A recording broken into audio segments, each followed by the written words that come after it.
মন দিয়ে শুনুন, লাখ টাকার চাইতে দামি কথা বলবো। আমি এই আয়াতের তাফসীর বহু ওয়াজ করেছি, বহু জায়গায় শুনেছেন, কিন্তু আজকের যে একটা আয়াতের তাফসীর হাজার সারা জিন্দেগি করে শেষ করতে পারবেন না। আজকে আপনাদের সম্মুখে ডিফারেন্ট ভাবে নিউ কোয়ালিটির আজকে তাকরীর ওয়াজ শোনাচ্ছি আপনাদেরকে। খুব সুন্দর, মন দিয়ে শুনুন। তবে একবার হাত উঠিয়ে বলেন আল্লাহু আকবার। সবাই মিলে দুই হাত তুলে দেখান আল্লাহু আকবার। মাশাআল্লাহ। আল্লাহ রাব্বুল আলামিন বলে, বান্দা শোনো, ভয় করতে গেলে কোন মোল্লাকে ভয় করো না, ইত্তাকুল্লাহ, তোমার আল্লাহকে ভয় করো।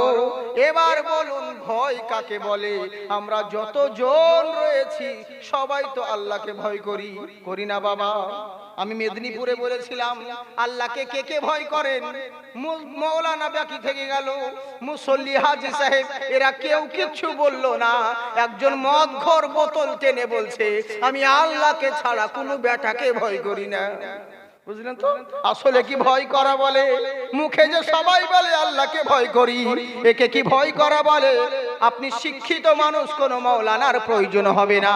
আল্লাহ যতটুকু বুদ্ধি দিয়েছে ওটাকে কাজে লাগাবেন, তাহলেই বুঝতে পারবেন।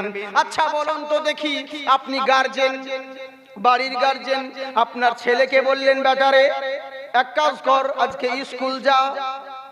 2 নাম্বার অর্ডার করছেন, বাবা বাজার করে এনে দে। 3 নাম্বার অর্ডার করলেন, বাড়ির কাজগুলো করে দে। যদি স্কুল না যাস তাহলে বাজার করে দিবি, বাজার যদি না যাস তো বাড়ির কাজগুলো করে দিবি। তোর মা একাই রয়েছে অসুস্থ, বাড়িতে হাতে পাতে মেলে একটু এগিয়ে দিবি, কাজগুলো তো গোটাবে এগোবে। আপনার ছেলে ডিনাই করে দিল বলে কোনোটাই পারবো না। এবার আপনি নিষেধ করলেন বেটারে স্কুল যদি না যাস, যদি বাজার করে না নিস, যদি বাড়ির কাজগুলো না করিস, কিন্তু যদি মাঠ থেকে এসে দেখি তুই লুডু খেলছিস আর মোবাইলে গেম খেলছিস, তাহলে তোর কপালে কষ্ট আছে। আপনি বাড়ি চলে গেলেন, বাড়ি থেকে বাইরে গেলেন মাঠে, রোদ দুপুরে মাঠ থেকে এসে দেখছেন আপনার ছেলে স্কুলও যায় নাই, বাজারও করে আনে নাই, এবং বাড়ির কাজগুলো পড়ে রয়েছে, ওইগুলোকেও হাত লাগাই নাই। এবার চিন্তা করুন, তিনটে হুকুম করেছেন, আপনার ছেলে 3টাকে ডিনাই করে দিল, কোনোটাই মানে নাই। এবার যেটা নিষেধ করেছিলেন যেন গেম খেলবি না, লুডু খেলবি না, আপনার ছেলে দেখছেন মোবাইলে বসে ঘরে গেম খেলছে, লুডু খেলছে। এবার বলুন বাবার মেজাজ গরম হবে কি হবে না? হবে তো? হ্যাঁ, তো অ্যানসার দিবেন, ও মেজাজ গরম হবে। আর ওই সময় যদি আপনার স্ত্রী বলে না গো কুদ্দুসের বাপ, তোমার ছেলে তোমাকে খুবই ভয় করে, আসলে কি ভয় করা বলে? হ্যাঁ, ও যদি বাবাকে ভয় করতো, বাবার হুকুমগুলো মানতো, ও যদি বাবাকে ভয় করতো, বাবার কথাগুলো মানতো, নিষেধগুলোকে বরখেলাপ করতো, কিন্তু না, যেটা হুকুম করেছেন সেগুলো ডিনাই করে দিয়েছে, যেটা নিষেধ করেছেন সেইটাকেই করছে। একে বাবাকে ভয় করা বলে না। আমার আল্লাহ পাক বলে, বান্দা শোনো, ইত্তাকুল্লাহ, তুমি তোমার আল্লাহকে ভয় করো। আল্লাহকে আমরা সবাই ভয় করি, কিন্তু আল্লাহ বলছেন বান্দারে তুমি নামাজ কায়েম করো। আপনি বলছেন সময় পাচ্ছি না, আল্লাহ বলছেন রোজাকে ফরজ করা হয়েছে, রোজা রাখো। আপনি বলছেন পেটের প্রবলেম, রোজা রাখতে পারছি না, আল্লাহ বলছেন হজ যাকাত দাও। আপনি বলছেন নিজের মাল অন্যকে দিতে কষ্ট হচ্ছে, ও সব আমার দ্বারা হবে না। আপনি তিনটে হুকুম করলেন, আপনি বান্দা হয়ে তিনটে ডিনাই করে দিলেন। এবার আল্লাহ নিষেধ করছেন ওয়াল খামরা ওয়াল মাইসারা, বান্দারে তোমরা মদ খেও না, জুয়া খেলো না, ব্যভিচারী করো না। আপনি বান্দা হয়ে সেইগুলোকে করছেন আর মুখে বলছেন আমি আল্লাহকে ভয় করি। এবার আপনি বিচার করে বলুন আসলে কি একে ভয় করা বলে? কখনো নয়। তাই আমার আল্লাহ পাক বলেন শুধু মুখে বলবে আমি আল্লাহকে ভয় করি আর আমি মেনে নিব, ভেবে নিয়েছো? কখনো না। হাক্কা তুকাতিহি, ভয় করার মতন করো যেমন ভয় করা প্রয়োজন, ভয় করার মতন করো। যেমন ভয় করা প্রয়োজন। শুধু মুখে বললে আমি ভয় করি আর ওরকম কাজ হয়ে যাবে? ভয় করার মতন করো যেমন ভয় করা প্রয়োজন। কেমন ভয়? আল্লাহ ভয় কাকে বলে চিন্তা করে দেখুন। আহারে, আল্লাহর ভয় কি জিনিস চিন্তা করুন। বাগদাদ নগরে এক আলিম হযরতে মুশকিশা রহমাতুল্লাহ আলাইহি, উনি যেই পথ দিয়ে যেতেন সেই পথ দিয়ে ওনার গা দিয়ে শরীর দিয়ে শুধু মুশকি আম্বারের খুশবু বের হতো। উনি যখন ঈদগাহের ময়দানে নামাজ আদায় করতে যেতেন, ইমাম সাহেব প্রথম কাতার থেকে বুঝে নিতেন এবার মনে হয় মিশকি এসেছে। উনার নাম আব্দুর রহমান, উনাকে মুশকি বলা হতো একটা কারণে, যে উনার শরীর থেকে মুশকি আম্বারের খুশবু বের হতো। যে রাস্তা দিয়ে যেত ওই রাস্তা পর্যন্ত খুশবুতে মহকে যেত। সবাই বুঝতে পারতো এই রাস্তা দিয়ে ওই মুশকি ঘেটে গিয়েছে। সুবহানাল্লাহ। কেন গিয়েছে বলবো? উনার শরীর দিয়ে মুশকি আম্বারের খুশবু বের হতো। কেন এত দামি খুশবু বের হতো? কিসের কারণে? চিন্তা করে দেখুন। ভক্তরা জিজ্ঞাসা করল, হুজুর আপনার শরীর দিয়ে এত খুশবু বের হয়, কি এমন আতর ব্যবহার করেন? আহারে, কি এমন আতর ব্যবহার করেন? যতটুকু কথা বলবো কোটি টাকার চাইতে দামি। মন দিয়ে শুনুন বাবজি, আমি সময়ই করি না, কারণ এত দূর থেকে আমরা আসি ভাগ্যক্রমে এক একটা জায়গায়, ভাগ্যের ক্রমে ব্যতিক্রম আমরা চলে আসি কোন কোন জায়গায়, বুঝলেন? কিন্তু বারবার তো সব সময় আমাদের তো, আমরা তো লোকাল নয় যে অ্যাভেলেবেল সব সময় পেয়ে যাবে। বিভিন্ন দেশে আমাদেরকে প্রোগ্রাম করতে হয়, আমরা সব সময় পাওয়া যায় না, আসি না। তো যখনই আসি আমি চেষ্টা করি বক্তাকে, এত দূর থেকে মানুষ পয়সা খরচা করে নিয়ে আসে, পাবলিক রাত জেগে জালসা শুনবে, বক্তা যদি কিছু দিতে নাই পারে, শ্রোতা যদি কিছু নিতে নাই পারে, ওরকম জালসা শোনার থেকে বাড়িতে ঘুমিয়ে থাকা অনেক ভালো, বুঝলেন? অতএব কষ্ট করে যখন আপনারা সময় নষ্ট করবেন, কুরবানি দিবেন, এটা যেন বৃথা না যায় সেদিকে লক্ষ্য রেখে আমি আপনাদের মানে বক্তব্য রাখি। তাতে যতটুকুই হোক, আধা ঘন্টা হোক আর 1 ঘন্টা হোক, মন দিয়ে শুনবেন বাবজি আমার, ইনশাআল্লাহ। আমার কথা বুঝতে অসুবিধা হয় না তো আপনাদের? একবার হাত উঠিয়ে বলেন আল্লাহু আকবার। সবাই উঠাচ্ছেন না। আবার ভোটের সময় খুব জোরে জোরে বলবেন ইনকলাব জিন্দাবাদ, বডি থাকবে মাথা বাদ, তখন খুব বলবেন। কিন্তু যে হাত আল্লাহ আল্লাহ রসুলের নামে উঠে, ওই হাতে কোনোদিন লাকুয়া পড়ে না। বুঝতে পারলেন? আমার আল্লাহ রাব্বুল আলামিন বলে, বান্দা শোনো, ভয় করতে গেলে তোমার আল্লাহকে ভয় করো, আর মুখে বলিও না আমি আল্লাহকে ভয় করি। ভয় করার মতন করো যেমন ভয় করা প্রয়োজন। কেমন ভয়? কার ভয়? কেমন ভয় কাকে বলে? ভয় জিনিসটা কি? ভয় থাকলে কি হবে? একটু মন দিয়ে শুনুন। হযরতে মুশকিশা রাহমাতুল্লাহ আলাইহিকে জিজ্ঞাসা করা হলো, হুজুর আপনার শরীর দিয়ে এত খুশবু বের হয়, এত সুন্দর সুগন্ধ বের হয়, আপনি কি এমন আতর ব্যবহার করেন? একটু বলবেন? তখন উনি আল্লাহর ওলি বলতে আছেন, বাবারে সত্য বলবো না মিথ্যা বলবো? বলে, বারে আপনি আল্লাহর ওলি মানুষ, আপনি কেন সত্য মিথ্যে বলবেন? আপনি পরেশগার ব্যক্তি, আপনার কাছে তো এই আশা করি না, আপনি তো সত্যই বলবেন। বলে, বাবারে যদি সত্য বলি তোমরা বিশ্বাস করবে না। বলে, না হুজুর করব, বলুন কিসের জন্য? আপনার শরীর থেকে মুশকি আম্বারের খুশবু বের হয়। বলছে, বাবা শোনো, তাহলে জেনে রাখো, আমি তোমাকে বলি জিন্দেগিতে আল্লাহর কসম করে বলি আমি কোনো আতর ব্যবহার করি না। সুবহানাল্লাহ। বলে, আতর ব্যবহার করেন না? তাহলে আপনার শরীর দিয়ে এত খুশবু বের হয় সুন্দর, এটা কেন? বলে, হ্যাঁ এটা এবার আলাদা প্রশ্ন। কেন বের হয় এটা আরেকটা প্রশ্ন। কিন্তু প্রশ্ন করেছো কি আতর ব্যবহার করেন? আমি কোনো আতর সেন্ট ব্যবহার করি না। বলে, তাহলে হুজুর কেন খুশবু বের হয় আপনার শরীর থেকে? বলছে, বাবা শোনো, ওটা একটা ওয়াকিয়া রয়েছে। বলে, কি হয়েছে? বলে, আমি বাগদাদ নগরে আলিম পাস করে গেলাম, ফাজিল পাস করে গেলাম। এবার আলিম পাস করার পরে আমার গার্জেনেরা আমার বিবাহ দিয়ে দিল। বিয়ের লায়ক হয়ে গেছে ছেলে, মৌলানা হয়ে গেল, এবার তো বিয়ে দিতে হবে। তাই করলো কি, নানান জনের চাপে পড়ে রইল যে আলিম সাহেবের বিয়ে দিতে হবে, বিয়ে দিতে হবে। সবাই পিছনে লেগে গেল। এবার কি চিন্তা করুন, এটা বাস্তব কথা। কত মাওলানারা এরকম করে, বুঝলেন তো? আমি এক জায়গায় তারাই পড়াতে গেছিলাম, তো কিছু কিছু লোক থাকে, ওই লোকগুলো সব সময় পিছনে লাগে, ইমামের পেছনে সব সময় লাগে। এরকম প্রত্যেক জায়গায়, আপনাদের এদিকে না থাকলে কিন্তু অন্যান্য জায়গায় এরকম আছে, বুঝলেন? তো আমি গিয়েছি, তো আমাকে প্রথমে ওখানকার লোক বলে দিয়েছে, হুজুর এই 2-3 জন থেকে আপনি সাবধানে থাকবেন। এই 2-3টে লোক মার করে দিয়েছিল, এরা যদি কিছু বলে আপনি কিছু মাইন্ড করবেন না, আপনি উড়িয়ে দিবেন। আল্লাহ না না, কোনো ব্যাপার নেই, কে কি বলছে বলুক, আমার ওসব দেখার দরকার নেই। এবার করলাম কি, গিয়েছি আসরের নামাজে, মাগরিবের নামাজে হয়ে গেল, কিচ্ছু বললো না। যখন এশার নামাজ পড়ে তারাবি শুরু হবে, বলে আপনারা সবাই নিয়াত করুন। তখন এবার বলছে হাফেজ সাহেবকে তারাবি পড়াবে কে গো?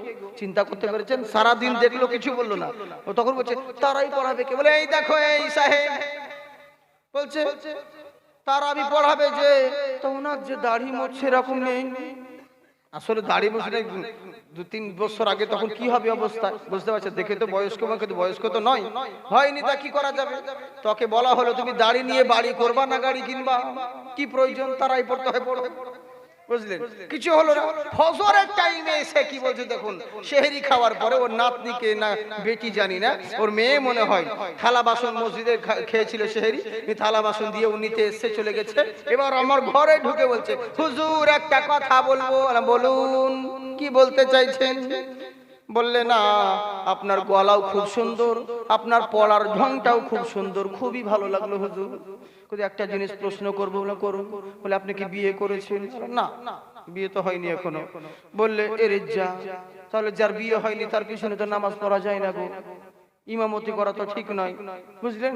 এই তো লেগে গেল ইস্যু, মানে ও খালি সুযোগ খুঁজছে যে তাহলে তো বিয়ে যে হয়নি তার পিছনে তো নামাজ হবে না। বাবা আল্লাহ, আপনাকে যে বাসন নিতে এসেছিল ওটাকে? বলে ওটা আমার মেয়ে। ওর সঙ্গে বিয়ে দিয়ে দেন, কাল থেকে আপনার নামাজ হয়ে যাবে। আর তেমনি যে পালালো মসজিদ থেকে, তো বাস আর আসেনি আমি যতদিন ছিলাম, বুঝেছেন তো? এরকম কিছু কিছু লোক থাকে চিরদিন, হ্যাঁ, সবসময় পেছনে লাগে। তাই বলছে বাবারে, আমাকে বিয়ের জন্য আলিম হয়ে গেলাম, বিয়ের জন্য সবাই অনুরোধ করতে লাগলো, সবাই বলতে লাগলো বিয়ে দিতে হবে, তোমার ছেলে আলিম হয়েছে, মৌলানা হয়েছে, ওর তো এবার বিয়ের ব্যবস্থা করো। কোন রকম ভাবে আমার বিবাহ দিয়ে দিল। এবার বিয়ে যখন হয়ে গেল বাবারে, কি করব? চিরদিন তো বাবার হোটেলে খাওয়া যায় না। আর তখন একাই আমি ছিলাম, এখন দুটো হয়ে গেছি। বাবা কি করে পুষবে? আমাকে তো পুষতে পারবে, কিন্তু বিয়ে যখন দিয়ে দিয়েছে বউকে তো চিরদিন পুষতে পারবে না। আমাকে তো নিজের একটা কাজ ধান্দা খুঁজে নিতে হবে। তাই আমি করলাম কি, চিরদিন বাবার ঘাড়ে বসে খেলে হবে না। তাই আমি কাজের খোঁজে বেরিয়ে পড়লাম বাগদাদ নগরে। কি এমন শিক্ষিত লোক নেবে গো, কোন কাউরির কাজে লাগবে কিনা খুঁজে খুঁজে খুঁজে খুঁজে দেখতে পেলাম একটা কাপড়ের দোকান রয়েছে, বিশাল বড় কাপড়ের দোকান। হিসাব নিকাশের জন্য লোক প্রয়োজন আছে। আমি শিক্ষিত, যেহেতু আমি মৌলানা, এখন তো আমাদের মৌলানাদেরকে কোনো কাজই করে না, বুঝলেন তো? আলী মৌলানাদের মানে ভেউ ভাবে, কোনো ভ্যালুই নেই। কিন্তু এটা জানে না যে চিরদিন মানুষের সমাজ আচারে, বিচার আচারে, যে কোনো জিনিসে আলিমরাই এগিয়ে গেছে, আলিমরাই করতো সবকিছু। কারণ আলিমরা থেকে তোমরা তো বেশি বুঝবে না, যত জ্ঞান তো ওখান থেকে আসে, আর ওখান থেকে সব ধার করে বিভিন্ন জাতিরা ভাগ করে। এই হচ্ছে ব্যাপার। তো করলো কি, আমাকে হিসাব নিকাশের জন্য আলিম মানুষ ও লোক খুঁজছে। বলে কি হয়েছে, তুমি কতদূর পড়াশোনা করেছো? বলে মাওলানা। বলে বাস শিক্ষিত লোক আছো, দরকার রয়েছে তোমার মতন ইমানদার, তোমার মতন এরকম একজন ব্যক্তিকে আমি খুঁজছিলাম। মাইনে যা হলো হলো, আমাকে কাজে রেখে দিল। আমি দোকানে থেকে গেলাম, বহু আনন্দ উপভোগ করছি। যাকে একটা কাজ তো পেয়েছি কোন রকম ভাবে। কাপড়ের দোকানে কাজ করতে আছি, হঠাৎ করে একটা মহিলা আমার ওই দোকানে প্রবেশ করলো। মহিলাটা এসে বিভিন্ন রকম শাড়ি চয়েস করতে লাগলো। বয়স্ক মহিলা, আমাকে যেটা দেখাতে বলে আমি সেটাই দেখাই, যেইটা বের করতে বলে সেই শাড়ির থান তার সামনে হাজির করে দিই। মেয়েদের অভ্যাস এরকম, একটা জিনিস চয়েস হবে না। হ্যাঁ গো, দামি দামি শাড়ি দেখাচ্ছে, পছন্দ হয় না। 300-400 টাকা দামের মিনু শাড়ি দেখালো সামনে, তখন বলছে হ্যাঁ এটা ডিজাইনটা ভালো আছে, ওই শেরবানু পড়েছিল সেদিনকে বিয়েতে, এই ডিজাইনটা ভালো আছে। কত দাম ভাই? তো বলছে 2000। বলে হ্যাঁ ওইটা প্যাক করো। মানে বুঝতে পারলে, 2000 টাকা শাড়ি পছন্দ হলো না, বলছিল 150-200, 200-300 টাকা শাড়ি 2000 টাকায় কিনে নিয়ে গেল।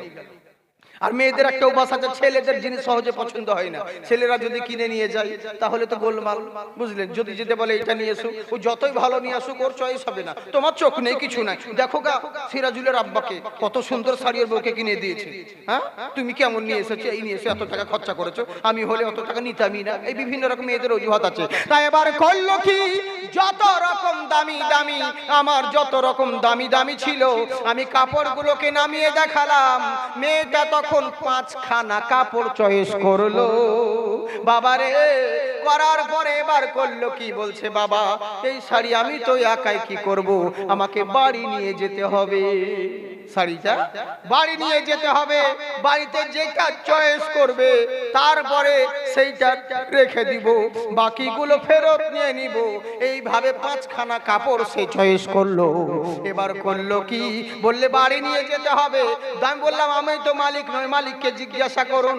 মালিককে বললো মালিক আমি এই কাপড়গুলো বাড়ি নিয়ে যাব, আপনি একটা ছেলেকে পাঠান, ও যেটা দিবে 5খানের মধ্যে ওটা রেখে দিয়ে বাকিগুলোকে ফেরত নিয়ে চলে আসবে। এটা হয় না? অনেক জনের দোকানে এরকম হয়, দোকান থেকে কাপড় নিয়ে চলে আসে, তারপর চয়েস করে তখন আবার ফেরত দেয়, বুঝলেন? তো এবার করলো কি, ওই মুড়ি মহিলার সঙ্গে আমাকে পাঠানো হলো। বলছে বাবারে তুমি যাও, হে আব্দুর রহমান তুমি গাও মেয়েটার সঙ্গে, ওই যে শাড়িটা চয়েস করবে ওইটার দাম আর বাকি শাড়িগুলো ফেরত নিয়ে চলে আসবে। এবার আমি মুড়ি মহিলার পিছন পিছন গেলাম, দেখলাম বিশাল বড় বিল্ডিং, বিশাল বড় বালাখানার ভিতরে প্রবেশ হলো। দরজা খুলে দিয়ে বাড়ির ভেতরে প্রবেশ করলো। এবার দরজা লাগিয়ে দিল, দেখছি বিশাল বড় ডাইনিং, কিন্তু আবার দোতলায় মেয়েটা উঠে গেল। আমি নিচেই দাঁড়িয়ে থাকলাম। এবার হঠাৎ করে দেখছি কিছুক্ষণ পরে কত শাড়িগুলোকে নিয়ে গেল, আমি নিচে দাঁড়িয়ে আছি। হঠাৎ করে কিছুক্ষণ পর একটা সুন্দরী মহিলা আমার সামনে হাজির হলো, ওই বিল্ডিং থেকে নেমে এলো। এবার আমি করব কি, মেয়েটা আমার সামনাসামনি হয়ে গেছে, আমি যত বাসে বসছি ও তত আমার ঘেঁষি আসছে। যদি বাম দিকে যাচ্ছি তো আবার আমার ডান দিকে চলে আসছে, ডান দিকে যাচ্ছি তো বাম দিকে চলে আসছে। আমি চিন্তায় পড়ে গেলাম, আমার ভয় হয়ে গেল, আমার শরীর ঘামতে আরম্ভ হলো। আমি ভয় করে গেছি, কি করব রে, কোন দিকে যাব? এই মেয়েটা কি ব্যাপার কিছুই বলছে না। মেয়েটা বলছে শোনো, তুমি আমার থেকে কেন পালাচ্ছ বলো? ছেলেটা যে পালাবে তা উপায় নেই, দরজা বন্ধ করা রয়েছে। উপর মহলেও যদি যায় তাহলে ওখানেও ঘরে কেউ নাই, কি করবে? বলছে তুমি পালিয়ে কোথাও লাভ নেই, তোমাকে যেমন করে হোক আজকে আমার ইচ্ছে পূরণ করতে হবে। তুমি পালিয়ে কোথাও রেহাই পাবে না, চারিদিকেও ঘেরা রয়েছে। আর যদি আমার ইচ্ছে পূরণ না করো, তোমাকে বড্ড ভালো লেগেছে, যদি আমার ইচ্ছে পূরণ না করো তাহলে কিন্তু তোমার নসিবে কষ্ট আছে। তুমি শাড়িও পাবে না, তোমার দামও পাবে না, উল্টো তোমার উপর আমরা অভিযোগ করব। চিরদিনই জানেন মেয়েদের 1000 রকম কলা, 36 রকম কল্লামও আছে ওদের, যখন যা ইচ্ছে তাই করতে পারে। বুঝেছেন তো? মা বোন তোমরা কথা শুনে রাগ করো না, তোমাদের কথা বলছি না, আমি অন্য মেয়েদের কথা বলছি, তোমরা ভালো বুঝেছেন তো? তো কথা হচ্ছে কি, কি করবে? 1000 রকম ছলামো রয়েছে, কি টেনশনে পড়ে গেছে, গোটা শরীর ঘেমে আরম্ভ, ভয়ে কাঁপতে লেগেছে। মহিলা বলছে সরাও, তুমি আমার ইচ্ছে যদি পূরণ না করো তোমার নসিবে কষ্ট রয়েছে। তুমি কিসের ভয় করছো? এখানে তো কেউ নেই, এখানে তো কোনো টেনশন নেই, কেন তুমি চিন্তা করছো, কেন ভয় করছো? বলছে এই মহিলা শুনে রাখ, আমি আলেম, আমি মাওলানা, আমি সাধারণ কোনো পাবলিক নয় রে। দুনিয়ার কোনো মোল্লা না দেখতে পারে, একজন মহান আল্লাহ দেখতে আছে। একজন আল্লাহ তো দেখছে, কেউ না দেখলে কি আছে, আল্লাহ দেখতে আছে। তাই আমি কি করব? ভয় করতে লাগলেন। আলিম মানুষ, 1000 হলে পরে একটা আলিম মাথায় যুক্তি চলে এলো, এর থেকে বাঁচতে গেলে কি উপায় রে? কোনো রাস্তা খুঁজে পাচ্ছি না। এত বড় বালাখানার ভিতরে গেট বন্ধ করা হয়েছে, রাস্তা খুঁজে পাই না, কি করব? ও তো আমার আপনার মতন নয় যে লেগে পড়বো। বুঝলেন তো? কিন্তু না, আলিম তো আর প্রকৃত আল্লাহকে যদি ভয় করে তো আলিমরাই করে। এবার আপনি এখন যেমন তেমন ছুঁচো মার্কা আলিমদেরকে নিয়ে যদি সবারই তুলনা করে তাহলে কি হবে? স্টেজে যারা বক্তব্য রাখে এরা কি ভেবেছেন সবাই আলিম? হ্যাঁ, 70% মাওলানা নয়, কেউ 30% বুঝেছেন আলিম রয়েছে, বাকি 70%ই কোনো মাওলানাই নয়, এমনি বক্তব্য হয়ে গেছে। কেউ আমাদের নকল করে, কেউ বাংলাদেশের, কেউ বিভিন্ন রকম বই পড়ে লোকের শুনে শুনে এইভাবে বক্তা সেজেছে। কিছুদিন মাদ্রাসায় পড়েছে, একটু দাড়ি দুড়ি হয়ে গেছে, পাঞ্জাবি পায়জামা পরে নিয়েছে, বাস পাবলিক বলছে দারুণ বক্তা, ফাটিয়ে দিল। আর আজকাল তো কাউকে লাগে না প্রচার করতে, তো কোনো লোক লাগে না, এই যে ইউটিউব আছে, তো ইউটিউবের সামনে চ্যানেল আজকাল প্রত্যেক বক্তারাই সঙ্গে করে চামচা পর্যন্ত নিয়ে যায় ভিডিও করার লেগে, বুঝলেন তো? হ্যাঁ, নিয়ে ভিডিও বসিয়ে দিচ্ছে, বক্তা বক্তব্য শুরু হয়ে যাচ্ছে, পাবলিক বলছে দারুণ বক্তা, তো ফাটিয়ে দিচ্ছে। কিন্তু লোক আছে কি নাই, সরষের জমিতে মিলাদ করছে না মসজিদে করছে না জালসায় করছে, তো বোঝাও যায় না, বুঝেছেন তো? এই তো হচ্ছে সমস্যা। আর কি জানবে আজকাল এরকম প্রবলেম নিয়ে, তখন বলছে দারুণ বক্তা, চলে আয় নিয়ে। এবার কত টাকা? যে রাজমিস্ত্রি খাতে 2000 টাকা দিলে চলে যায়, সে এখন বলছে আমাকে 20,000 টাকা লাগবে। তো ওরা যদি 20,000 বলে তো আমরা কেন 40,000 বলতে পারবো না? বল, হ্যাঁ, ভণ্ডদের যদি এই দাম হয় তো আমরা কেন বলবো না? তো মানুষ কিন্তু প্রকৃত আলিমদের কদর বুঝে না। এবার ওই সমস্ত লোক ও তো কাউরি মেয়েকে নিয়ে পালাবে, এটা বাস্তব। ওই সমস্ত লোক তো দাঁড়িয়ে পেশাব ফিরবে, ও তো অন্যায় করবে। এবার আপনি ওর দেখে বলছেন মাওলানারা দেখো লোককে বোঝায় আর ওরা বোঝায় না। আবে ও মাওলানা প্রকৃত যদি আলিম হতো ওর দ্বারাই কখনো অন্যায় কাজ হতে পারে না, এটা জেনে রাখবেন বাপজি সোনা মুখে আমার। হ্যাঁ, প্রকৃত ভয় যদি আল্লাহকে করেন তো আলিমরাই করেন। সবাইকে দেখে সবারই তুলনা করলে হবে না। মুসলমান যারা হবে তারা প্রকৃত মুসলমানের দ্বারাই অন্যায় হবে না। এবার আপনি 2-4টে মুসলমানকে দেখে যদি পুরো জাতির বদনাম করেন তাহলে তো হবে না, যে পুরো মুসলিম জাতিটাই খারাপ, তা তো বললে হবে না বাপজি সোনামুখী, অত সহজ কথা, বুঝলেন? উনি বলছে শোনে রাখ, আমি করে সাধারণ মানুষ নয়, আমি একজন আলিম ব্যক্তি। আমার সঙ্গে এরকম দুর্ব্যবহার করলে মহান আল্লাহ তোমাকে ক্ষমা করবে না। আমি বিবাহিত, যদি আমার বিয়ে না হতো কোনো ভয় ছিল না, আমার বিয়ে হয়ে গেছে এরই লেগে আমি ভয় করছি রে। বিবাহ পুরুষ যদি অন্য জনের সঙ্গে খারাপ কাজে লিপ্ত হয় আমি চরম গুনাহগার হয়ে যাব। কি করব রে? তোমাকে আমি চিনিও না, তোমাকে আমি জানিও না, মনের সঙ্গে মনের যদি মিলন না হয় কখনো কারোর সঙ্গে কোনো সম্পর্ক টেকে না। কি ব্যাপার, আমাকে ছেড়ে দাও, বললে না ছাড়বো না। ইনি চিন্তায় পড়ে গেলেন, কি করব রে? এর থেকে বাঁচতে গেলে একটা উপায়, বললে মহিলা আমার ভয় লেগেছে, আমার বাথরুম চাপিয়েছে, আমি টয়লেট যাব, ওটা কোথায় একটু জলদি বলো। এই মহিলা বলছে ওই দেখো উপরে আছে, যাও উপরে টয়লেট আছে, যাও। উপরে দেখিয়ে দিল, আমি উপরে গেলাম, বাথরুমের ভিতরে দরজা বন্ধ করে দিলাম। আমি চিন্তা করলাম আল্লাহ তুমি দেখছো, কেউ না দেখলে পরে এরা আমাকে, আমি মজবুরিতে পড়ে গেছি, কোনো দিকেই উপায় নেই, কি করব, কোন দিকে যাব, কোন দিকে বাঁচবো, কোনো রেহাই পাচ্ছি না। আল্লাহ তুমি সাক্ষী থেকো, আমি বিবাহ যদি না হতো তাহলে অন্যরকম ব্যাপার হতো, ফতোয়া আলাদা হতো। আমি বিবাহিত পুরুষ, কেবলমাত্র আমার নতুন বিয়ে হয়েছে। চিন্তায় পড়ে গেল যে এই মহিলা থেকে বাঁচার জন্য একটা উপায়, ওই বাথরুমের নিজের মলগুলোকে 2 হাতে নিয়ে নিজের মুখে আর শরীরে যেমন মেখে দিয়েছে, এবার বাথরুম থেকে বেরিয়ে ওই মহিলার সামনে যেমন দাঁড়িয়েছে, আর কি ওর মহিলা থাকবে? হ্যাঁ, ওকে দেখে গন্ধ, কি ব্যাপার, কি অবস্থা করতেছে, তাড়াতাড়ি করে মহিলা সরে গিয়েছে। এই ফাঁকে দরজাটাকে খুলে বাইরে বেরিয়ে পালিয়ে এসেছে। বাইরে বেরিয়ে এসে এবার দাজলা নদীর কিনারায় নিজের জামাগুলোকে, পোশাকগুলোকে ধৌত করলেন, নিজে ভালো করে পাক পবিত্র হলেন, গোসল করে এবার ওই ভেজা গেঞ্জি জামাকে ঘাড়ে করে নিয়ে চিন্তায় করতে লাগলো, আমি তো ওর থেকে বেঁচে গেলাম, কিন্তু আর একটা টেনশন মাথায় আছে। বলে কি? বলে আমাকে বিশ্বাস করে আমার মালিক আমাকে চাকরিতে রেখেছিল, এবার যদি ও জিজ্ঞাসা করে কি ব্যাপার রে, তুই যে শাড়ি নিয়ে গেলি তুই যে শাড়ি নিয়ে গেলি বাকি শাড়িগুলো কই, আর ওই শাড়ির দামগুলো কই? যদি আমাকে জিজ্ঞাসা করে আমি কি দেব? শাড়ি ফাড়ি তো ওই বাড়িতেই পড়ে রয়েছে, আমি আর আনতেও যেতে পারবো না, কি করব? আমি টেনশনে পড়ে গেলাম। আমার কাছে প্রমাণও তো নেই যে আমি বলবো যে এই কারণ হয়েছে, বললে পরে তো আমার সাক্ষী তো কেউ নেই। হ্যাঁ বাবজি, কলকাতা থেকে বোম্বেতে কাজ করে, বাড়ি আসবে ধরুন বাবজি, বাড়ি আসবে তো ওর বন্ধু বললে তুই তো বাড়ি যাচ্ছিস, ঘর যাচ্ছিস, এক কাজ কর, এলে 2000 টাকা তুই রেখে দে, রেখে দিয়ে আমার বাড়িতে দিয়ে দিবি বউকে। বলে ঠিক আছে, কোনো ব্যাপার নেই। এই 2000 টাকাটা ওর মানি ব্যাগে রেখেছে, ওর ছিল 4000 আর এর 2000 নিয়ে রেখে ও বাড়িতে আসছে। হঠাৎ করে পকেট মার হয়ে গেছে কলকাতায়। ও নিজের 4000ও গেল, এর 2000ও গেল, মানে 6000ই চলে গেল, বুঝলে? এবার কষ্ট করে বাড়িতে এলো, বাড়িতে এসে এবার যখন টাকার জন্য বলছে, বলে আমার পকেট মার হয়ে গেছে। এবার বাড়িওয়ালা কি আর মানতে চাইবে? হ্যাঁ, বলছে প্রমাণ কি? প্রমাণ নাই, পকেট মার হয়ে গেছে। গ্রামের লোকের কাছে বলছে দেখো কত বড় চোর, ওকে আমার স্বামী টাকা দিয়েছিল বাড়িতে দেওয়ার জন্য, উনি যে খেয়ে নিয়েছে, আর বলছে আমার পকেট মার হয়ে গেছে।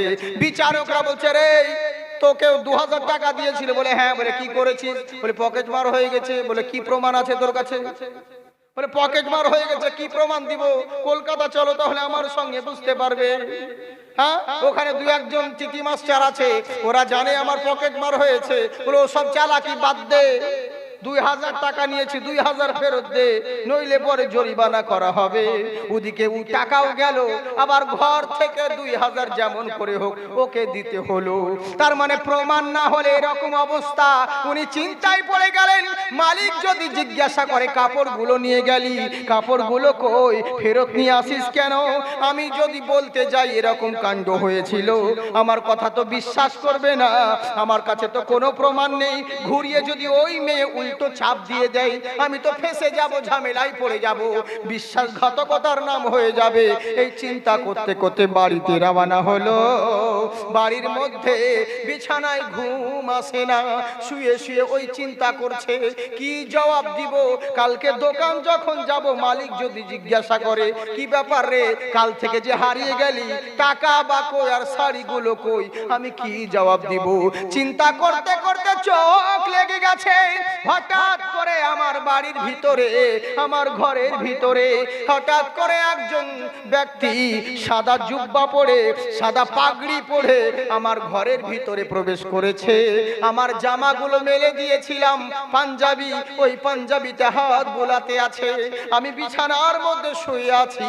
আমি জিজ্ঞাসা করছি কে বাবা আপনি? আপনাকে তো কোনোদিন দেখিনি, আর আমার ঘরে কি করছেন? কিছু তো উত্তর দিন, আমি টেনশনে রয়েছি। আপনি এর মধ্যে কেমন করে এলেন? বলছি কোনো উত্তর করছে না। আমার মুখে চোখে চেহারায় বডিতে হাত বুলাতে আছে। আমি বারবার রিকোয়েস্ট করছি, আল্লাহর দোহাই দিয়ে বলি কে আপনি বলুন। বলে বাবারে তুমি ভয় করো না, আমি দুনিয়ার কোনো মানুষ নই, আমি সাধারণ কোনো মানুষ নই, আমি হলাম আল্লাহর মনোনীত ফেরেশতা জিবরাইল আলাইহিস সালাম। তোমার কাছে এসেছি, তুমি যখন বাথরুমের ঘরে ঢুকে আল্লাহকে ভয় করে নিজের মলগুলো নিজের শরীরে চেহারায় যখন মাখছিলে, আমার আল্লাহ বলেছিলেন হে আমার ফেরেশতা দেখো দেখো আমার বান্দা আমাকে কত ভয় করে। ও যদি অন্যায় করতো কেউ দেখার ছিল না, কিন্তু এতটুকু বিশ্বাস ছিল কেউ না দেখলে মহান আল্লাহ দেখছেন আমাকে কত ভয় করে। আমার ভয়ে হারাম জিনিসগুলোকে নিজের চেহারায় বডিতে মাখতে আছে। যাও তোমার হাতটা তার শরীরে বুলিয়ে দাও। ওই যে জিবরিল আমিন, তাই আমি তোমাকে খুশি হয়ে দেখতে এসেছি বাবা। আমার মুখে চোখে চেহারায় হাত বুলালো। যাই হোক কোনো রকম ভাবে আমি তার পায়ে পড়ে গিয়ে বললাম হুজুর আমার ভাগ্য খুলে গেছে, আমার নসিব খুলে গেছে যে আপনার মতন ফেরেশতার আমি দিদার পেয়ে গেছি। আপনার মতন ফেরেশতা আমার দিদার পেয়ে গেছি। আপনার চেহারা যদি এত সুন্দর হয়, আপনার আখলাক আখলাক যদি এত সুন্দর হয়, যিনি সবার সর্দার, যিনি সমস্ত ফেরেশতাদের সর্দার, যিনি সমস্ত ফেরেশতাদের নবী, যিনি সমস্ত নবীদের নবী, না জানি আমার নবী মুস্তাফা কত সুন্দর হবে। গোলামের পাওয়ার যদি এত হয়, আকার পাওয়ার কেমন হতে পারে? আমি সঙ্গে সঙ্গে সালাম দিয়ে দিলাম, তারপরে উনি চলে গেলেন। হঠাৎ করে এবার দেখলাম বাপজি, সকালবেলা থেকে সেই দিন থেকে আমার শরীরে মুশকে আম্বারের খুশবু বের হয়। যেদিন থেকে আমার ফেরেশতা আমার বডিতে হাত বুলিয়েছে, সেই দিন থেকে আমার মুশকে আম্বারের খুশবু বের হয়। আমি কসম আল্লাহর বলি, কোনোদিন কোনো আতর ব্যবহার করি না। সুবহানাল্লাহ। হ্যাঁ, কোনো আতর ব্যবহার করি না। কেননা আমি শুধু ভয় করেছিলাম আমার আল্লাহকে, আর এরই কারণে আমার এই অবস্থা। তাই আমার আল্লাহ পাক বলেন, ইয়া আইয়ুহাল্লাযীনা আমানু, হে ঈমানদারগণ, হে বিশ্বাসীগণ, ভয় যদি করতে হয়, ইত্তাকুল্লাহ, তোমার আল্লাহকে ভয় করো। আর মুখে বলছো আমি আল্লাহকে ভয় করি আর আমি মেনে নিব ভাবছো, কখনো না। হাক্কা তুকাতিহি, ভয় করার মতন করো যেমন ভয় করা প্রয়োজন। সুবহানাল্লাহ। কেমন ভয় করতে বলেছেন? এখনো বক্তব্য স্টার্টের দিকে হয়নি, বুঝলেন তো? এই দিকেই চলছে। আল্লাহ পাক কত সুন্দর কথা বলছে দেখুন, যে ভয় করো কিন্তু মুখে বলিও না, ওই রকম ভয় করার মতন করো যেমন ভয় করা দরকার। পুলিশ দেখলে কেমন ভয় করো, শিয়াল দেখলে আরেকটু ভয় করো। হঠাৎ যদি এখানে বাঘ চলে আসে, ও তো জালসা ছেড়ে লুঙ্গি তুলে পালাবে, তাই তো? সামান্য শিষ্যদের ভয় যদি এত করতে হয়, মহান স্রষ্টাকে কতটা ভয় করা উচিত। তাই আমার আল্লাহ পাক বলেন, মুখে বলিও না, ভয় করার মতন করো যেমন ভয় করা প্রয়োজন। যদি ভয় করো, জেনে রাখো, যদি মাস্টারের ভয় ছাত্রের দিলে থাকে, ছাত্র কখনো অন্যায় করতে পারে না, স্কুল কামাই করতে পারে না। যদি আসামির দিলে, যদি বিচারকের ভয় থাকে, ওই আসামি কোনোদিন অপরাধ করতে পারে না। চোরের দিলে যদি পুলিশের ভয় থাকে, চোর কখনো চুরি করতে পারে না। তেমনি বান্দার দিলে যদি আল্লাহর ভয় থাকে, বান্দা কখনো গুনাহ করতে পারে না। তাই আমার আল্লাহ বলেন, মুখে বলিও না, ভয় করার মতন করো যেমন ভয় করা প্রয়োজন আছে।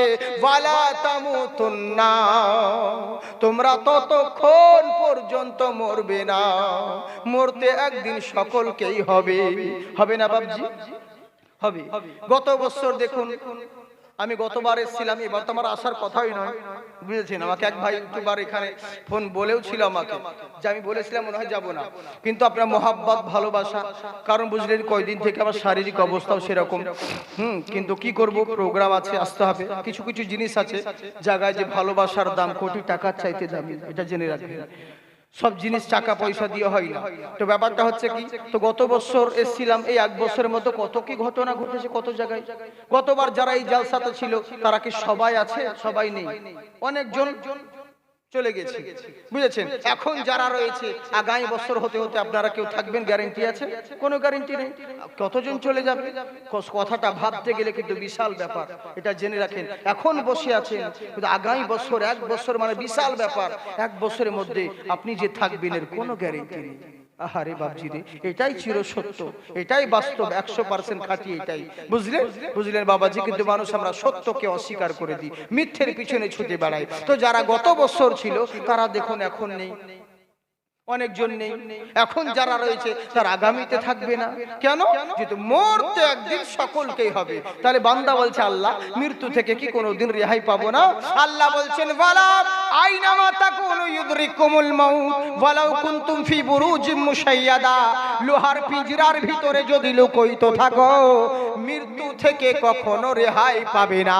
কুল ইন্নাল মাউতাল্লাযী তাফিরুনা মিনহু ফাইন্নাহু মুলাকিকুম, যেখানেই যাও না কেন, যেই দিকেই যাও না কেন, নির্ধারিত সময় যখন তোমার হয়ে যাবে, মালাকুল মউত তোমার সঙ্গে মোলাকাত করবে। এক সেকেন্ড আগেও হবে না, এক সেকেন্ড পরেও হবে না। হবে কি বাবা? আমার কথা বুঝছেন? তাহলে আবার এইভাবে চলবে তো? বলবো তো? বলুন না ছেড়ে দেবো? বলবো।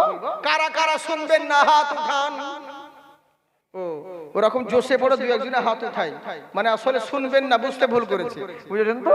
কিন্তু না, ও হয়ে যায় ভুল ভালো, এরকম হয়ে যায়। জালসাতে মাওলানা বলে বলেন সুবহানাল্লাহ, পাবলিক বলে দেয় তুফানাল্লাহ, এরকম গোলমাল হয়, বুঝেছেন? কত জায়গায় একদিন মারুফ সাহেবের মনে হয় না কোথাকার কারো ওয়াজে দেখছিলাম যে স্টেজে বলেছে রাজা রামমোহন কোনোদিন ভাঙিয়া পড়িতেন না। পাবলিক শুনে নিয়ে বলছে রামমোহন কোনোদিন জাঙ্গিয়া পড়িতেন না। কোথায় ভাঙিয়া কোথায় জাঙ্গিয়া, চিন্তা করতে পেরেছে? তো এই হচ্ছে ব্যাপার। তো ওরকম ভুল বুঝার কারণে ওরকম অনেক সময় হয়। তো যাকে অসুবিধে নেই, মুহাব্বতের সহিত জোরে বলেন সুবহানাল্লাহ। আল্লাহ কি বলছেন মন দিয়ে শুনুন। আমার আল্লাহ পাক বলেন মৃত্যু থেকে কেউ রেহাই পাবে না, একদিন মরতেই হবে। বলে মরবো যদি অন্য কোথাও যাই, বলে যেখানেই তুমি যাও না কেন, কুল ইন্নাল মাউতাল্লাযী তাফিরুনা মিনহু ফাইন্নাহু মুলাকীকুম, যেখানেই যাও না কেন, যেই দিকেই থাকো না কেন, মালাকুল মাউত তোমার সঙ্গে মোলাকাত করবে। এখানে একটা কথা বলে দিই, হযরতে সুলাইমান আলাইহিস সালামের কওম, উনার একটা উম্মত ছিল, ওই উম্মতটা করলো কি, মাঠে যাচ্ছে, উনার পিছনে একজন বান্দা ফলো করতে আছে, উনি ময়দানে যাচ্ছে, তবু উনার পিছন বান্দা ফলো করতে আছে। উনি যেখানেই যাচ্ছে একটা মানুষ উনার পিছন পিছন বারবার ফলো করছে, আর উনাকে দেখে কিন্তু ইনার ভিতরে ভয় লেগে গেছে, আতঙ্কিত হয়ে গেল। উনার চেহারার দিকে দেখলে পরে ইনি ভয় খেয়ে গেলেন, আতঙ্কিত হয়ে গেলেন, ইনি চিন্তায় পড়ে গেলেন কি করব রে, আমি যেখানেই যাচ্ছি সেই জায়গায় এই লোকটা পিছন পিছন করছে।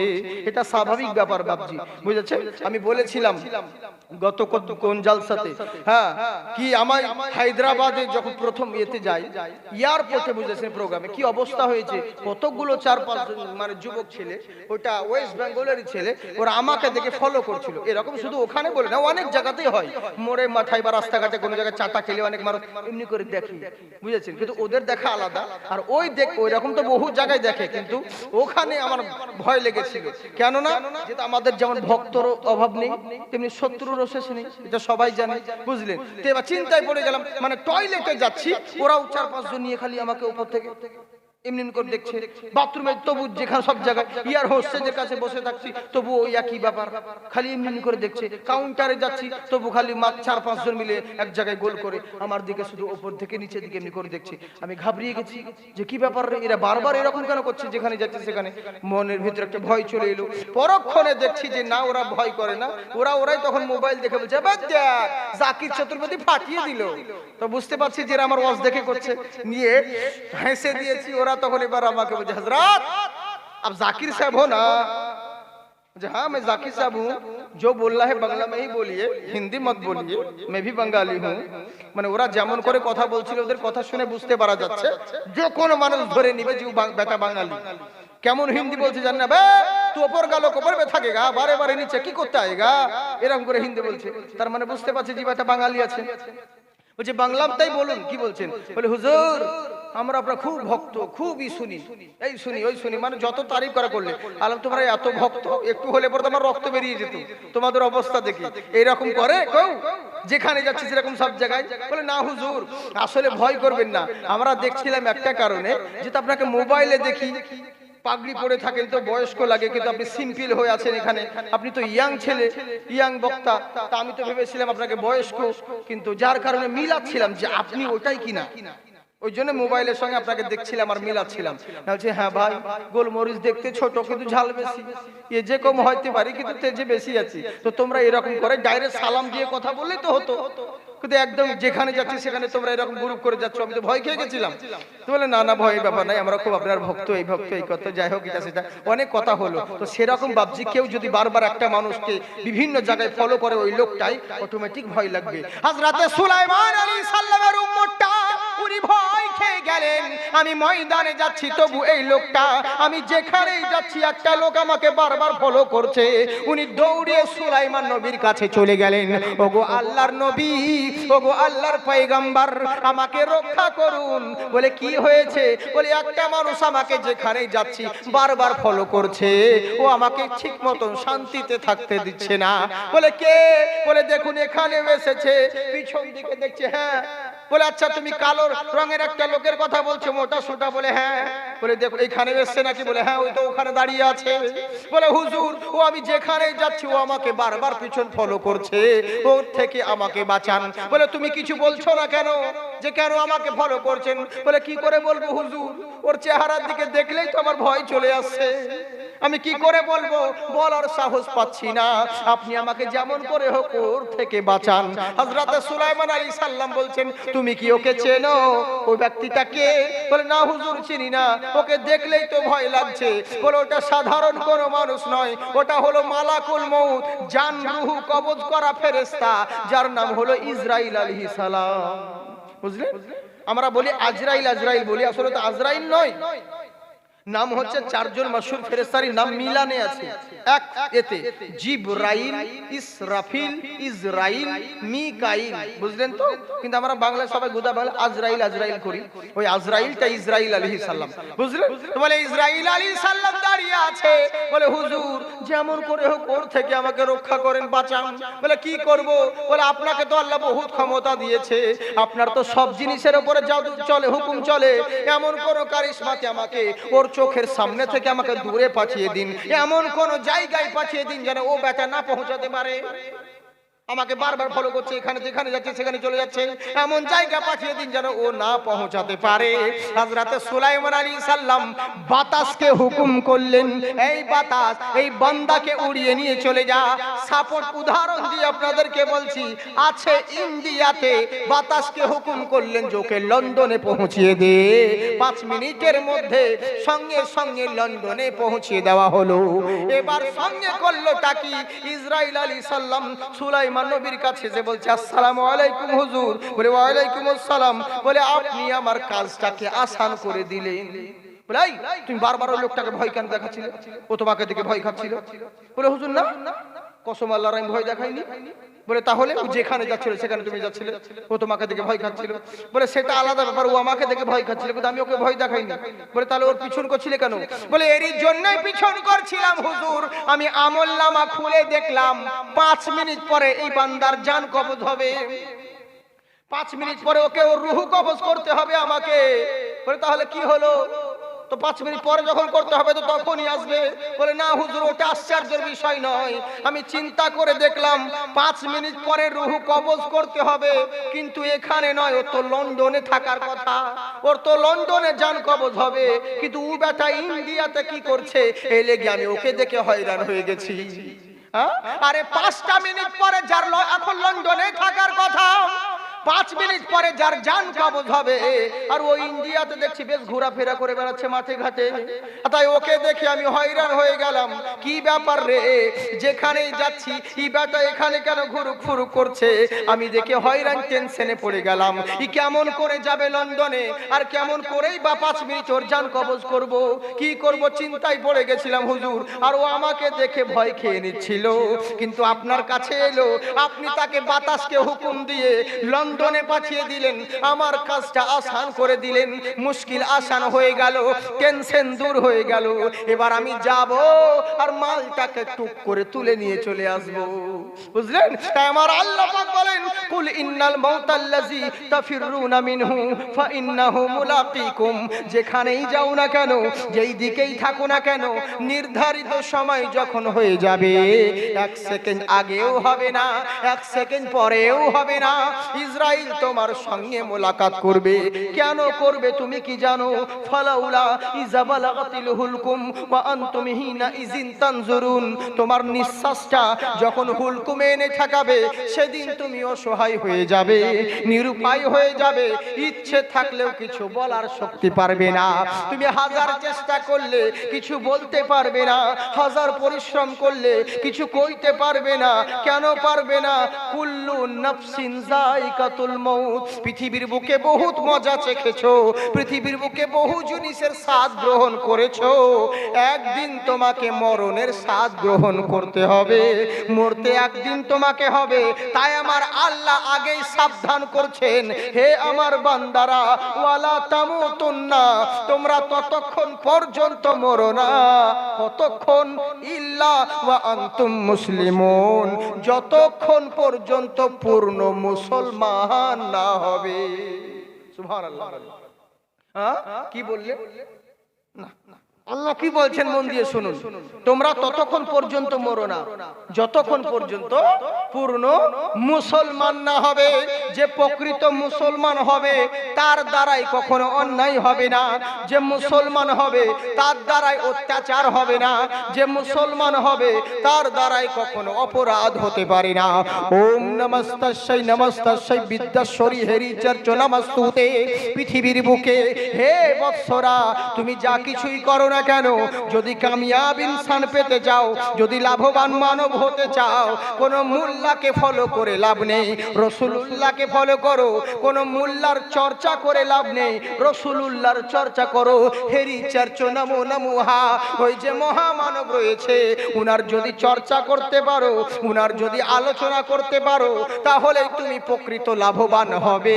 শুধু তাই নয়, ওঙ্কারা আদিত্য পূর্বেশ্বমী নমস্তুতে। পৃথিবীর বুকে জেনে রাখো, যদি মহান স্রষ্টার উপাসনা করতে চাও, মহান নবীর গুণ চর্চা করতে চাও, যদি মনে করো লাভবান হব, যদি কামিয়াব হব ইহ জগৎ এবং পর জগতে, আল্লাহ আর তার প্রেরিত মহান রসূল, মহান সৃষ্টিকর্তা আর তার প্রেরিত দূত মহান নবী, তিনার যদি আদর্শকে ফলো করতে পারো, এখানেও কামিয়াব হবে, ওখানেও স্বর্গ পাবে। সুবহানাল্লাহ। হ্যাঁ, কিন্তু আমরা ভাইজান মুসলমান হয়েছি, আল্লাহ বলছেন পূর্ণ মুসলমান হয়ে মরো, আর আমরা এমন মুসলমান হয়েছি বাবা, যেদিকেই যাচ্ছি সেই জায়গায় শুধু পদদলিত আর লাঞ্ছিত হচ্ছি।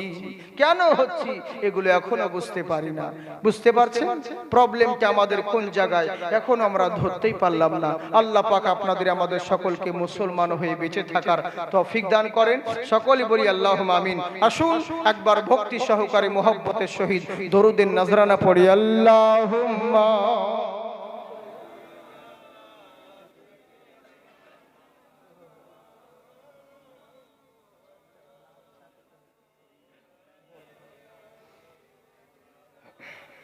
মোহাম্মদ ওয়া আলা আলি সাইয়্যিদিনা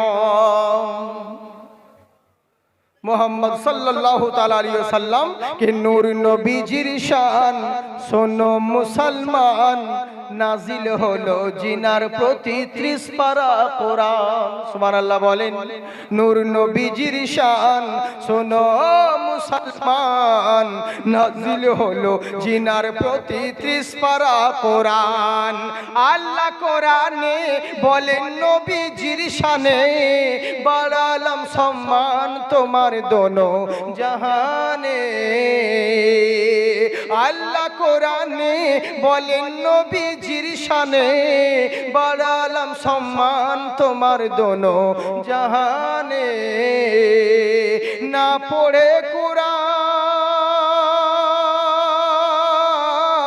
না পড়ে কোরআন বুঝবে কি ফরমান, নবীর গুস্তাখ আহাবি নাদান।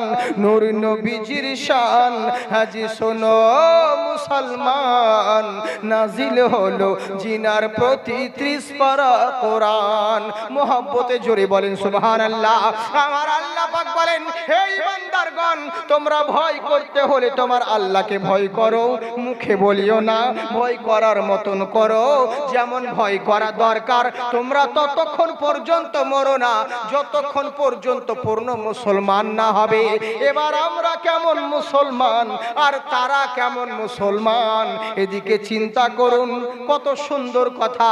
আসুন সবাই মিলে এবার শুরু করি। একবার মোহব্বতে জোরে বলেন সুবহানাল্লাহ। শুনবেন তো বলবো? হ্যাঁ বেশ ইনশাআল্লাহ। আল্লাহ পাক আপনাদেরকে আবাদ রাখুন। কত সুন্দর কথা দেখুন। যখন রোম দেশের মধ্যে হিরাক ইলিয়াস বাদশা গদিতে বসলো, গদিতে যখন বসলো, বসার সঙ্গে সঙ্গে মাথায় টনক নড়ে গেল। কি ব্যাপার রে? যেই দিকেই যাচ্ছি মুসলমানরা সেই দিকেই মানে জয়লাভ হচ্ছে, যেই দিকে চোখ বুলাচ্ছি মুসলিমরা সব জায়গায় জয় জয়কার চলছে। কিন্তু আমরা লক্ষ লক্ষ টাকা ব্যয় করে এত সেনাপতি রাখলাম, এত সৈন্য রাখলাম, কোটি টাকা খরচা করলাম, অথচ আমাদের কোনো নাম গন্ধই নেই। সব জায়গায় হেরে চলে আসছি বাড়ি। আর মুসলমানরা সব জায়গায় জয়লাভ করছে কেন? অথচ যুদ্ধের ময়দানে দেখতে পাই ওদের কাছে তো সেরকম হাতিয়ারও থাকে না। তরকারি কাটা, সবজি কাটা, ওই সমস্ত চাকু ছোড়া, ভাঙা টাঙা এসব গুলো নিয়ে আসে। যে লোকগুলো যুদ্ধের ময়দানে আসে ওরাও তো রোগা পাতলা দুবলা লোক, অথচ প্রত্যেকটা জায়গায় মুসলমানরা জয়লাভ করে। কেন করে এটা বুঝতে হবে। মাথায় টনক নড়ে গেল, কি করব? ভাবা উচিত সত্যি তোরে কিসের জন্য এরকম মুসলমানরা জয়লাভ করে। করলো কি? সঙ্গে সঙ্গে বাদশা গোয়েন্দাকে পাঠালো। গোয়েন্দা, এই দেখে আই তো মুসলিমরা কেন সব জায়গায় জয়লাভ করে। আহারে, এবার গোয়েন্দা চলে গেল মুসলমানের কাছে খোঁজ করতে যে মুসলমানরা কেন সব জায়গায় জয়লাভ করে, কি এমন হাতিয়ার ওদের কাছে আছে। আহা, আল্লাহু আকবার, আল্লাহু আকবার। এবার যখন গোয়েন্দাকে পাঠানো হলো, গোয়েন্দা খোঁজ করতে লাগলো। একদিন হয়ে গেল, 2 দিন হয়ে গেল, 3 দিন হয়ে গেল। 3 দিন পরে রাজার দরবারে হাজির এসে বলছে, ও গো রাজা মশাই শুনুন। বলে কি হয়েছে বলো গো? বলে রাজা মশাই আজ থেকে তওবা করে নেন, মুসলমানের সঙ্গে কোনোদিন লড়াই করবেন না। বলে কেন রে? বলে মুসলিমের সঙ্গে কোনোদিন যুদ্ধ করবেন না। বলে কি হয়েছে? বলে যদি যুদ্ধ করতে যান আজ কেন কিয়ামত অবধি মুসলমানদের সঙ্গে লড়াই করে কোনোদিন পারবেন না। বলে কেন রে? কি এমন হাতিয়ার ওদের কাছে আছে, কিসের জন্য পারবো না?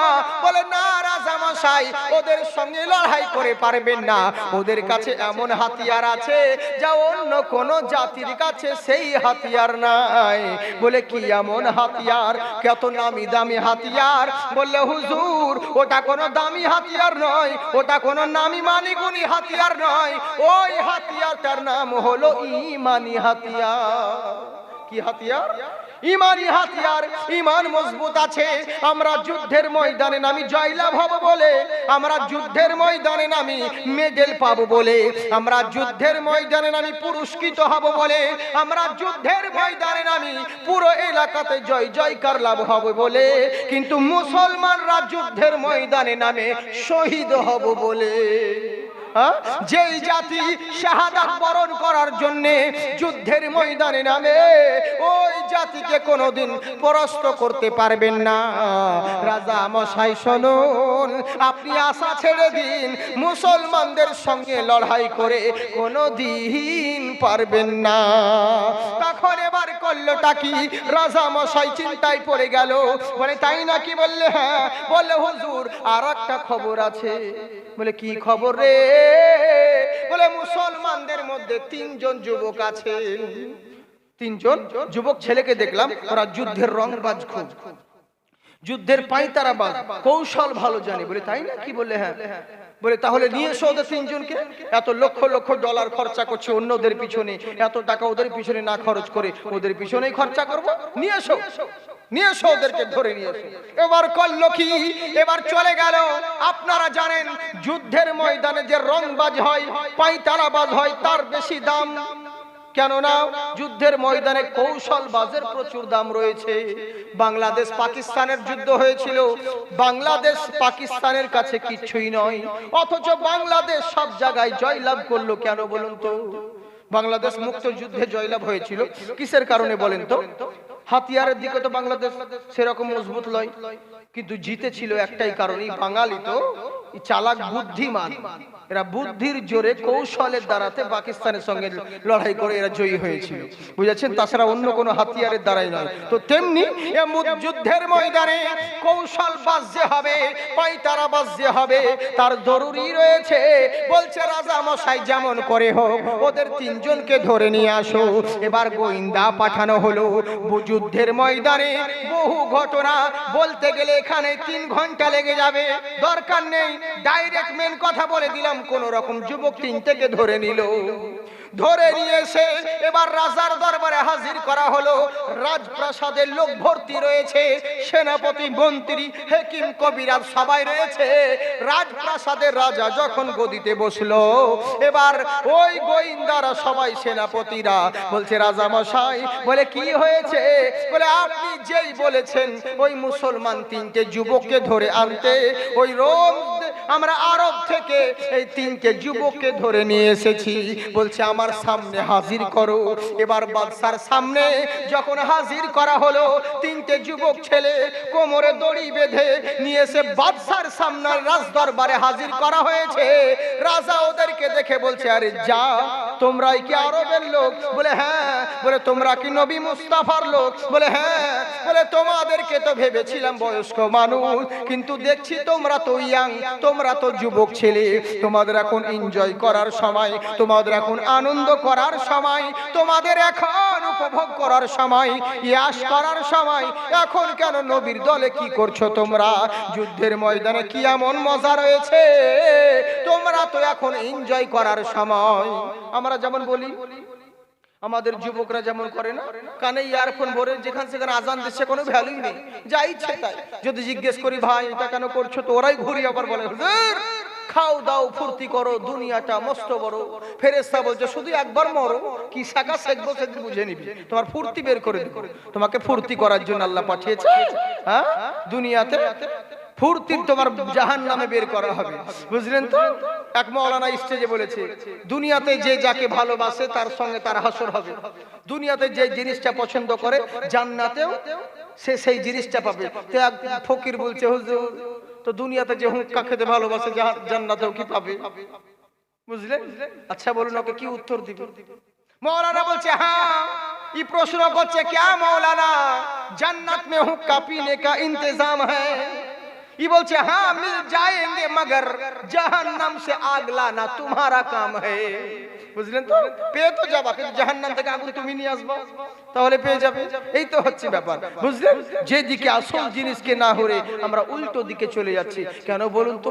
আমাদের যুবকরা এই সমস্ত ইসলামিক চর্চার দিকে, ইসলামিক আদর্শের মধ্যে থাকে না। কেন? কারণ আমাদের মধ্যে তো ওই শিক্ষাই নেই। আর কি করে শিক্ষা হবে? বাপ মাই তো ভালো না, বাপ মাই তো নিজেই শিখে জানে না এসব সম্পর্কে, তো কি শিখবে? বাবা মাই তো নিজেই জানে না। এলাকা তো মুসলমানের ছেলেদেরকে ছোট থেকে তো তালিম দেওয়া হয় না, তো ছেলে নিজের ছেলের বাবা মাই তো কিছু জানে না, তো ছেলে কি করে শিখবে? জালসা তলায় যাচ্ছি তো মুসলমানের ছেলে কি বলছে জানেন? সান সান নান সাই সাই, বুঝেছেন তো? মনে হচ্ছে দিওর মাথায় টান টান নান টাই টাই, অথচ মুসলমানের ছেলে ভাই, বুঝেছেন তো? অন্য কোনো গায়ের মুসলিমের ছেলে নয়, মুসলিমের ছেলে, অথচ এইদিকে আসলে ওরা তো ধ্যানই নেই। বাবা মা যেমন, কোম্পানি যেমন হবে, প্রোডাক্ট সেরকমই তৈরি হবে, বুঝলেন? চিন্তা করুন। আসুন কিছু কথা বলবো, কথাটাকে আমাকে ক্লিয়ার করতে দিন। তো সেরকম আমরা দুনিয়ার মোহে পড়ে যাই, ইচ্ছে তাই করি এই সমস্ত যুবকরা। কিন্তু কেমন যুবক ছিল চিন্তা করুন। যুবককে বলছে তোমাদের এখন এনজয় করার সময়, আরাম করার সময়, এখন তোমরা নবীর দলে কি করছো? ফিরে এসো আমার দলে। লক্ষ লক্ষ কোটি কোটি ডলার খরচা করেছি আমি আমার সৈন্যর পিছনে, সমস্ত টাকা তোমাদের পিছনে ব্যয় করব, কাউরির পিছনে দরকার নেই। রাজবালাখানা তোমাদের নামে লিখে দিব, দামি দামি আসবাবপত্র তোমাদেরকে দিয়ে দিব। শুধু তাই নয়, রোম দেশের মধ্যে সুন্দরী মহিলা যারা হবে, যাদেরকে যদি বিবাহ করার জন্য বলো, আমি কথা দিলাম সুন্দরী মহিলাদের সঙ্গে তোমার বিবাহ দিয়ে দেওয়া হবে, নিকাহ পড়ানো হবে। শর্ত হলো একটা, তোমরা নবীর দল ছেড়ে দাও, আর নবীর দল বাদ দিয়ে আমাদের দল জয়েন করো। বলো করবে কিনা?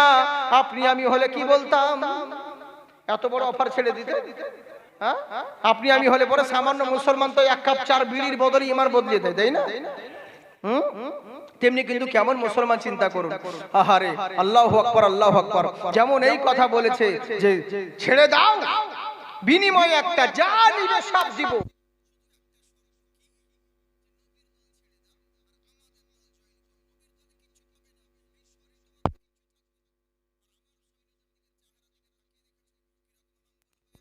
বুঝেছেন? এই বলছে আমাদের দলে থাকো।